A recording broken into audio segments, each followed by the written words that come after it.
Hey guys, last race of the season for IXCR here at Rock Run. I only missed 2 races for the entire season. The first one was the Badlands, and then the other one was due to work obligations. But getting this shut down right now, and then they're going to give some introductions, and then we'll resume some narration. Let's get to our row 1 introduction, starting with our super senior 50+ Steve Clifton, Brad Fortner, Jeff Redmond, Brian Rush, and Jay Yoder. Sharing this line with them is our Warrior Frontline division. We have Trenton Binskin, Kaya Boyle, Lane Boyle, Calvin Grimes, Tyler Mayfield, and Mike Zajdel.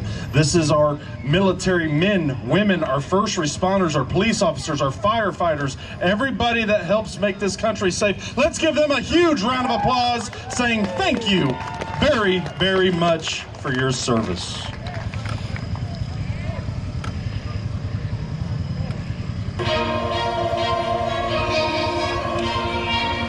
Racers, are you ready to go IXCR racing? 10 seconds! Bang, and we're off. So I got second off the start. Not bad. I think that was Yoder in front of me. But when I came to the start line, everybody was already lined up on the lines, and I had a choice to be all the way on the outside or go all the way to the inside. So I feel like I made a pretty good choice there. So here I am, second in the woods. This is my best start of the season. The quad fired right up with the 24-volt system, and I was able to edge out a couple of guys into the corners, and then really put my head down and try to get a little bit of a gap going here. So I wasn't really sure who was in front of me. At first I thought it was a guy that was in my class. It turns out he's the guy that's in front. He's in the 50+ class. I'm in the, it's a dual row classes. You have the 50+ senior and then the Warrior Frontline mixed together in the front row. So I am technically in first place in my class, and so I'm just trying to work through the trails here. I didn't really walk any of these trails beforehand. We came in Friday evening, probably around 5, but I've been racing on this property for a long time, so I get familiar with some of the wood sections as we come into them, and I figure out what's going on. So I had a miss shift there. So I do have a recluse clutch on here, auto clutch, and I've noticed with this clutch that you have to use the clutch lever to help shift it into the higher gears. Otherwise, it'll skip a gear. So like if I'm running second and I try to shift it from second to third, sometimes it'll drop into fourth, or it'll skip third altogether. A little technical section. It was kind of bumpy right there, but yeah, using I figured out later in the race, using my clutch lever, it wasn't missing gears then. So I can still kind of see the leader. He just climbed up that hill, so not too far behind. But I haven't really heard anybody behind me. I'm not hearing any engine noises, so I'm just kind of trying to stay focused on what's going on with the track here, and making my way through it, and then trying to open it up. Let's see if I have a missed shift here.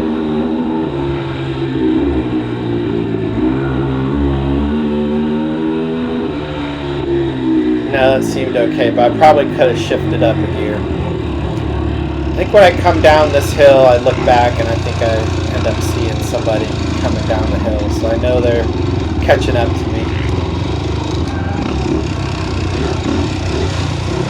But going through here, I could have swore Craig Bowman said that there wasn't going to be much mud in this race, but we found some. There was a pretty decent sized mud hole here on the first lap that the front right tire dipped down into, and I'll let you guys know where that is.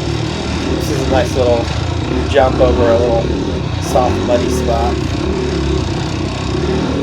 I remember back in my side-by-side days coming through these sections of the woods when I was on the RS1 and how gnarly they got. But it is, so that's Tyler Mayfield. He is in my class. He's a little bit faster than me, but usually on the first lap I like to kind of follow a little bit before I get to know the track, and then looking at different lines. So I don't walk the track beforehand, so I'm kind of studying and looking at different lines and looking at areas that were a little difficult to get through and thinking like, is there going to be a bottleneck here, or is there an alternate route or an alternate line? So as I get through here, hear another engine.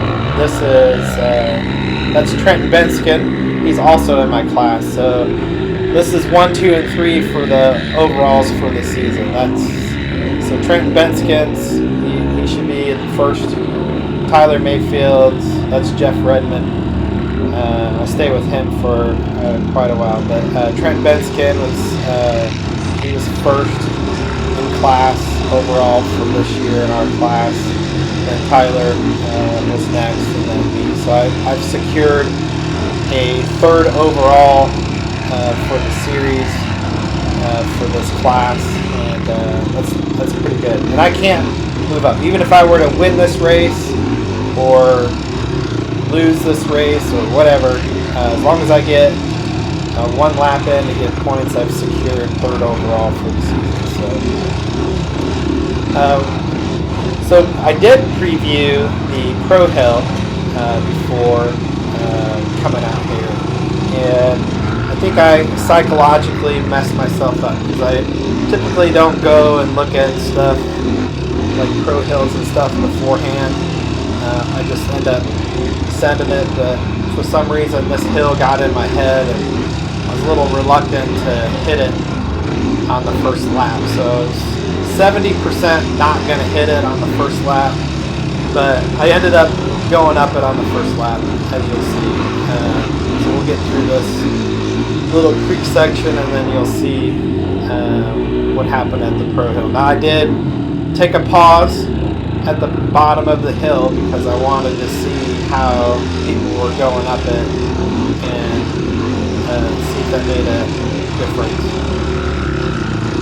Here's a nice little section of single track that they put in.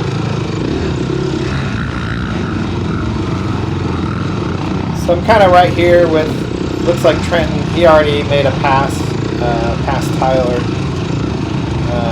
So it looks like I can still see Tyler and then Jeff, and we're in this single track area here, winding through the trees. Now if I was on the Scrambler, I could have made one straight line going through there, because that thing just plows through all those little skinny trees. But on the Sport Cloud, you kind of have to follow the track.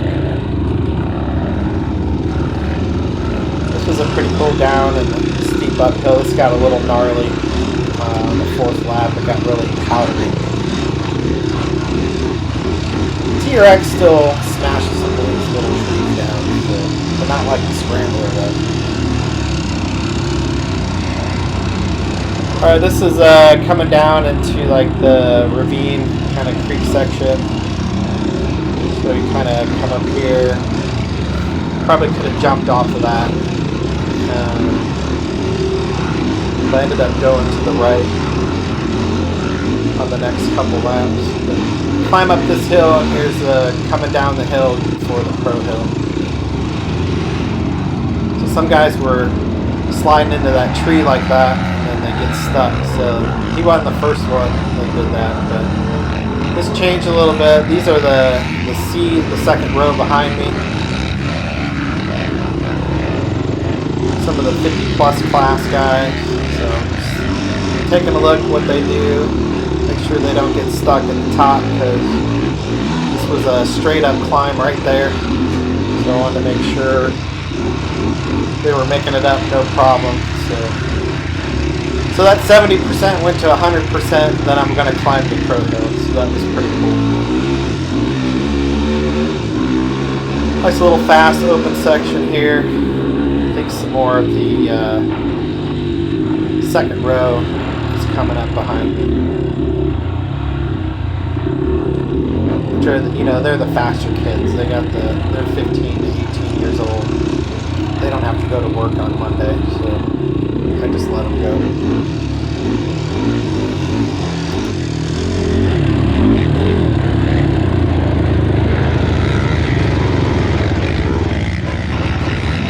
This is a pretty cool downhill. There was an alternate line to the left if this would have got jammed up. But this got really powdery towards the end of the laps. A lot of tree roots were sticking out of it.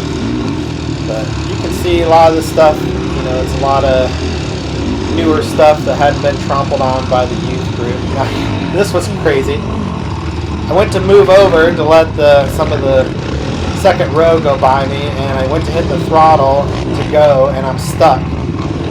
So what happened was there was a log underneath the right, you can kind of see it there, but underneath the right Nerf bar, and it was holding me up from going forward, so I had to pull it back to go back forward again. So ended up losing a couple more spots than I anticipated by moving over.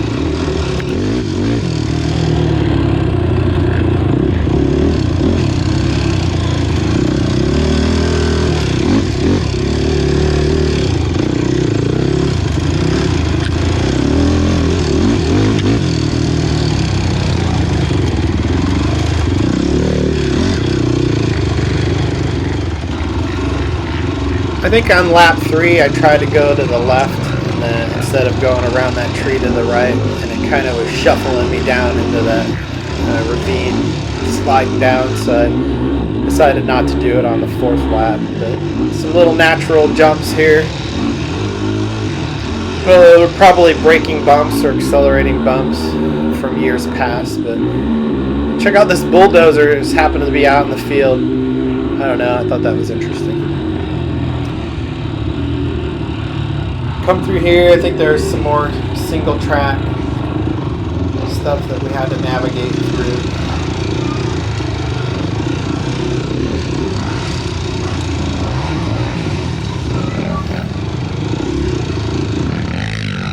There's some of the rows probably behind row 2. I didn't catch his helmet number.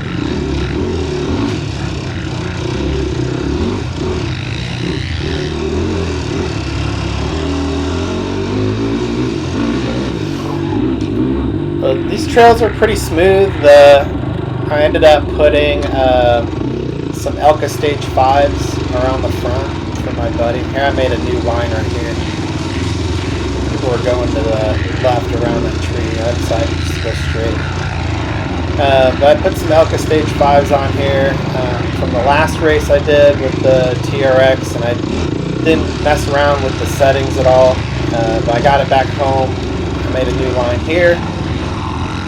To get around that, so I fit between that log.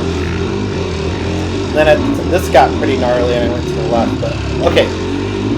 Stage 5 Elka. So I softened them up on the settings, on the high speed and the low speed compression, and then I sped up the rebound, and I felt like they were a little bit more responsive to my style of riding. From the previous owner, so they felt really good. My arms didn't really get too sore, but what I did notice, like in these sections right here, I have a Precision Elite stabilizer, and I started noticing in my center movements that the steering, like going through these trees, it was a little difficult to move the steering, the handlebars.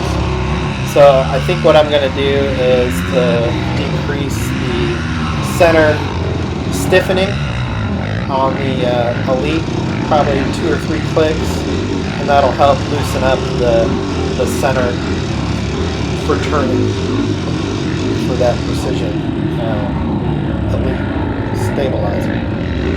This section you won't see it because the video got cut off.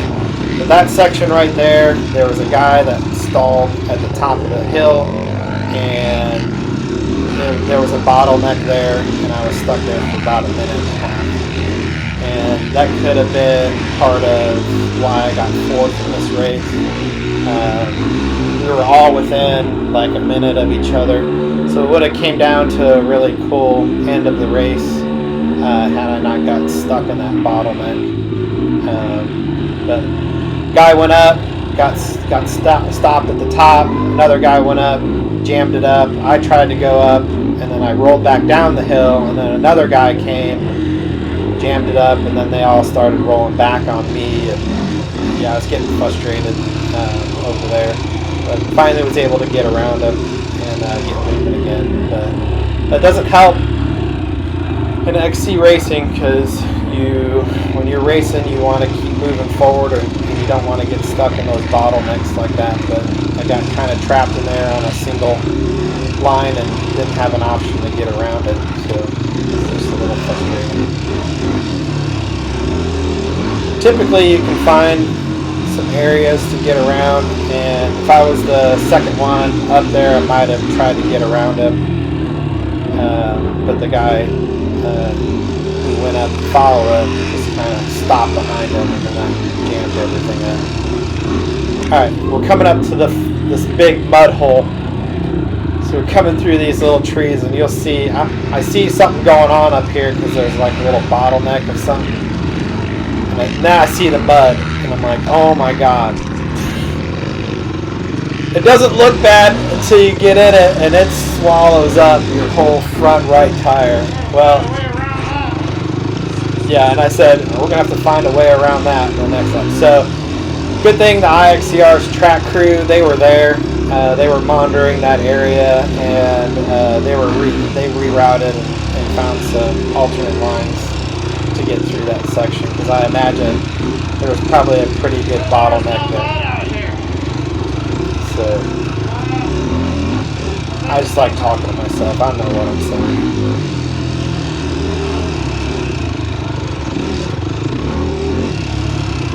Just working my way through the woods, having a good time. You know, I know I'm in third place. Just moving through the field and enjoying the race machine and having fun with what I love to do. So, and you can kind of see youth ran through this section, so you can kind of see how it's getting a little rooted and getting that powdery, bermish kind of thing, because it's been so dry around here. But you'll see this, we saw this a majority of the track, you know, on the third and fourth laps. We were only in the red arrows section, which the red arrows are the adult sections of the track.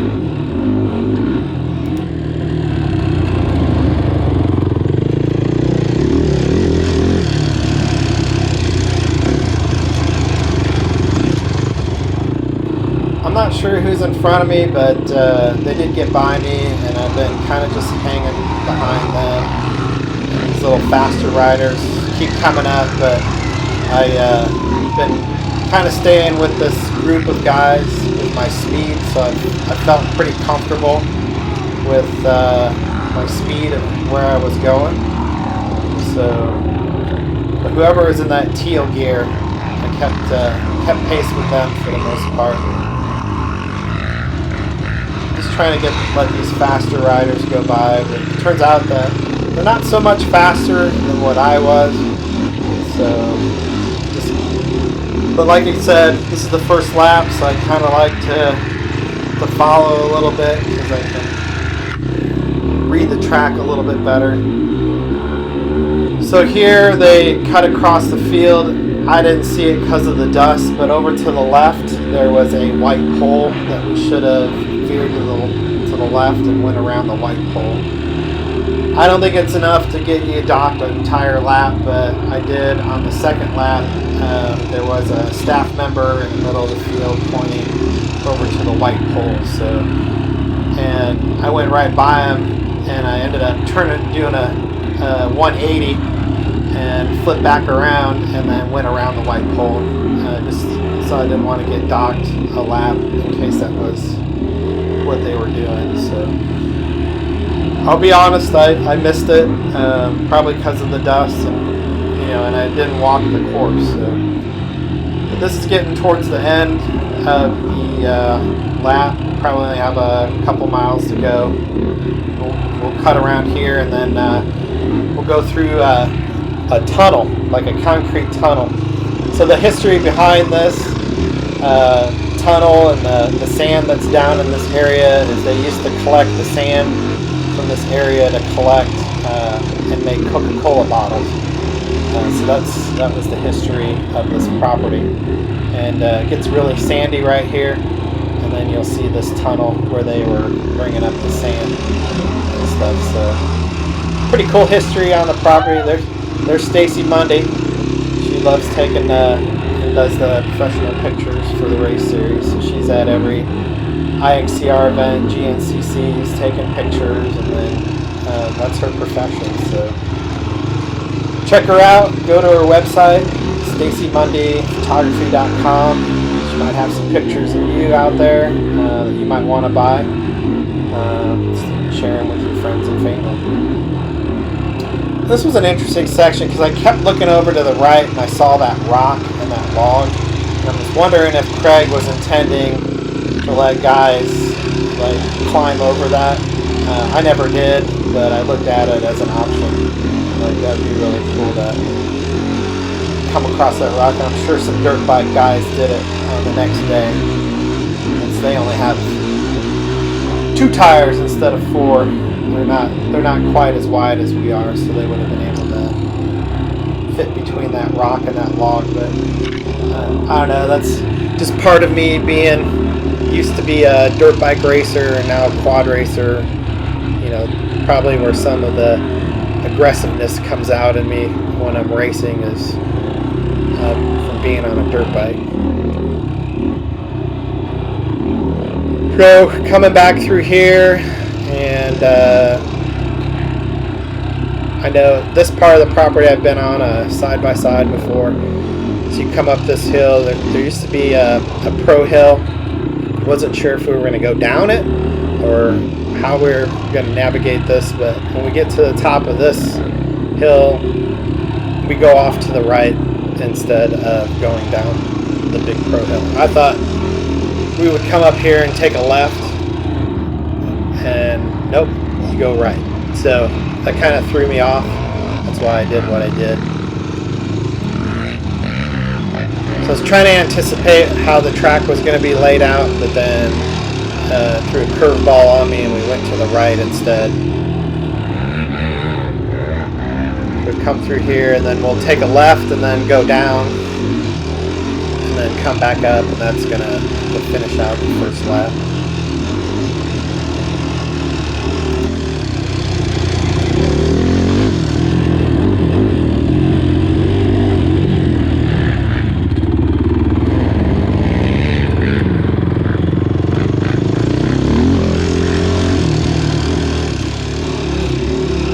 This section here had a little bit of a weird flow to it, so I was trying to look around to see if I could make it a little bit straighter.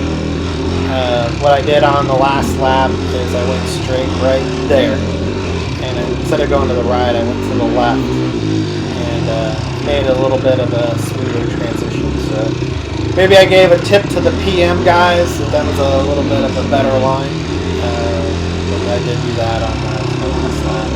This got really powdery right here, and choppy with some roots, but everybody was going through there.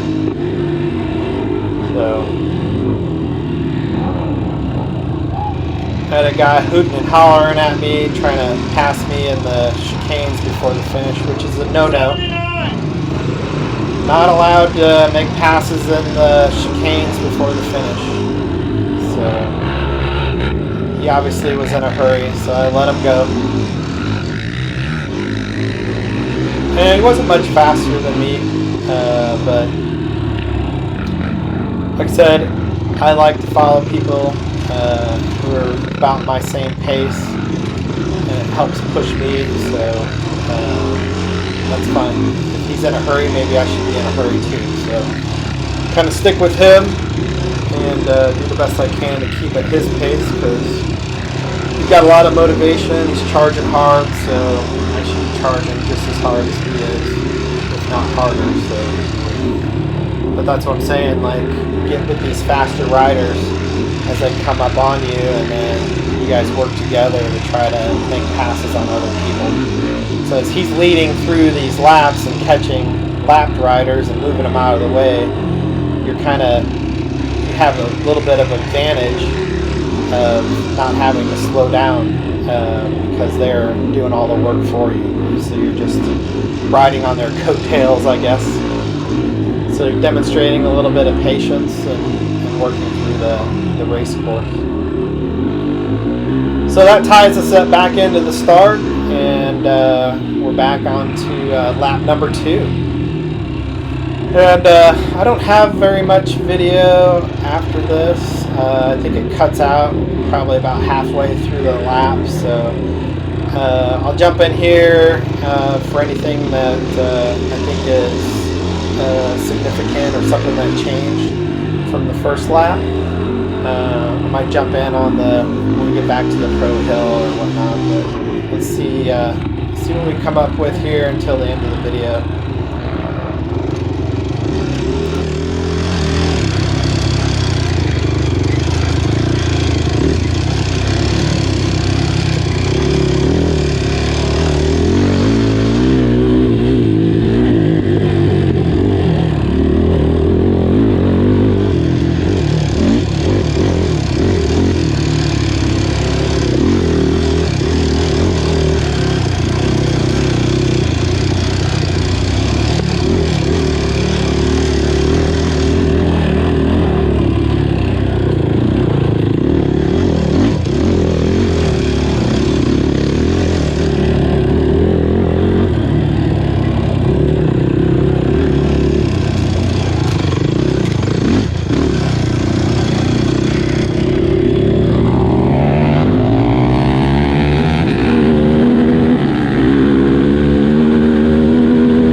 This section I did find a line to the right there where that little dirt bike was, so see how I looked to the right, because I wanted to see if I could straighten out that turn. Instead of going 25 feet to the left, could I make a line 25 feet to the right? And I did. In the third and fourth lap, on the next 2 laps, I went to the right where that little dirt bike was and made a new line coming out of there to make it a little bit straighter. This section here got a little rutted out, so trying to figure out which lines I didn't want to get stuck in, but that was pretty much right where I went was pretty much where everybody else was going. So that turned out to be one of the favored lines, and it held up through the race, so I just kept taking that one. And this kit kept getting a little bit bigger of a jump, this little jump out of the mud.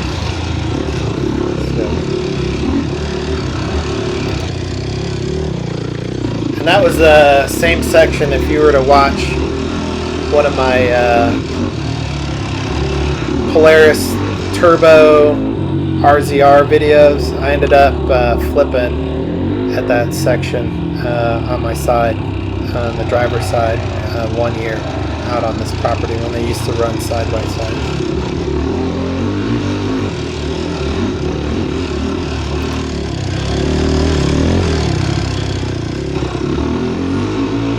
This is where our camper was, so I always try to go a little bit faster through here to put on a little show for all my friends and family. But they're over there sitting on the golf cart rooting me on. I don't have to pit typically. I have a set of roll-offs that I use with flow vision that keeps my lenses clear through the entire race. I can also put on some hand guards to keep my hands dry, and I got an oversized fuel tank, so I don't need to make any pit stops for fuel, so I can last the entire race with what I have. But if I ever did need to make a pit stop, it'd probably be for goggles. If for some reason I destroy them in a mud race, or if the film gets messed up, then I usually go a lot faster during a race when I have goggles on versus when I have them on. But I keep looking back. The reason I keep looking over my shoulder is because I keep hearing engine noises, and it's just because I got a full Sparks exhaust on this thing, and it makes it sound like there's someone behind me. So like if there's echoes off of a tree. So I think that's what I'm hearing, and it's not anyone behind me, but I'm just making sure. Because the new thing now is, instead of hooting and hollering, the new thing now is to rev your engine. So this got a little rutted, so in the next 2 laps I went over to the right and bypassed those big ruts. This was a good section where Stacy Monday was taking some pictures, but that stuff got really sandy and nasty and deep, and it felt like it was sucking you into the mud as you were going through it. But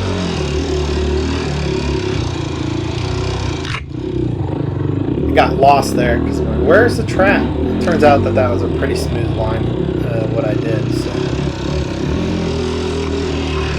yeah, looking at this section again. You know, you had the old Scrambler. Boy, that thing just plow down these little trees coming through here. But when you're on a sport quad, you really gotta navigate around them. This guy, he says, "Let's go, let's go." And I said, "I am going." And what are you guys doing out in the woods anyway? That's my next question. I don't think those guys were IXCR staff. And there's a little pit ATV out there and a 4x4, so who knows what they were doing out there. But you get caught out there by an IXCR staff member, you take the chance of getting your racer disqualified from the event, so don't chance it. Oh look, I can see the guy in the teal shirt, so me and him are about the same speed. So yeah, I should have launched it off of there and jumped it.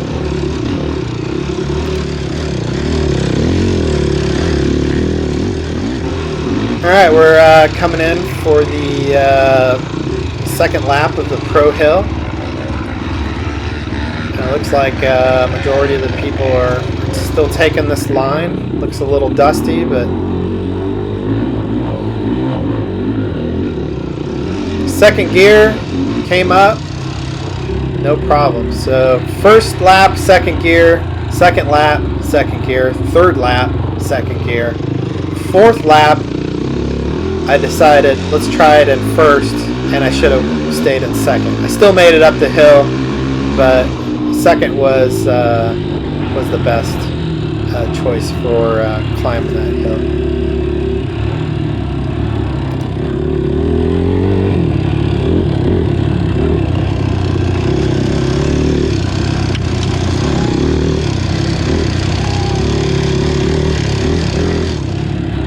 Alright, we got about 5 minutes left of video. I just wanted to thank everybody for watching these videos, subscribing, liking them. I went over 100 subscribers this year with the videos. So thanks for watching and supporting my channel.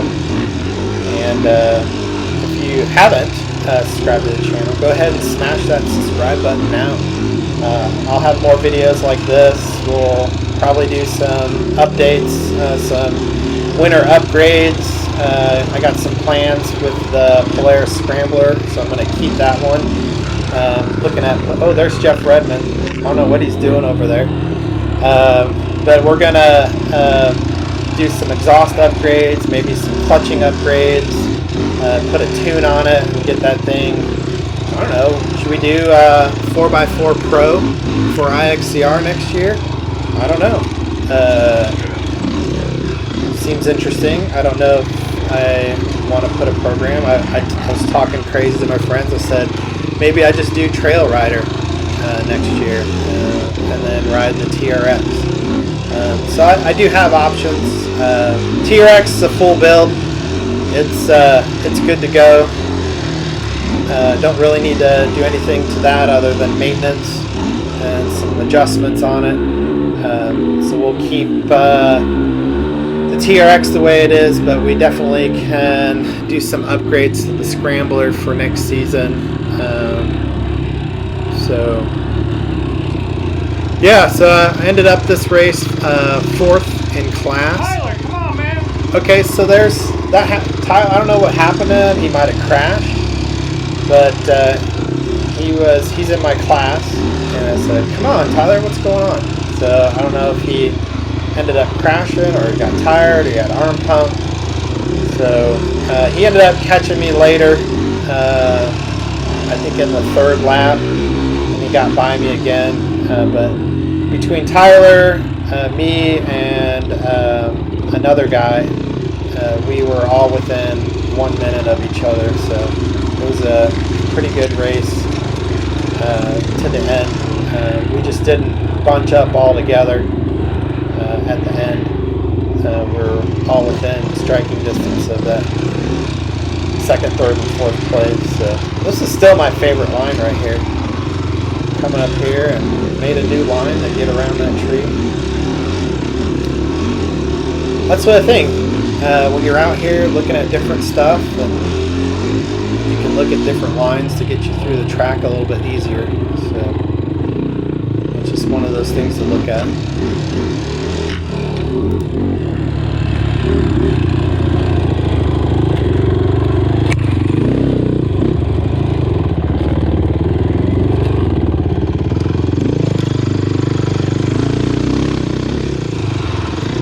Alright, we're about 1 minute remaining in the video.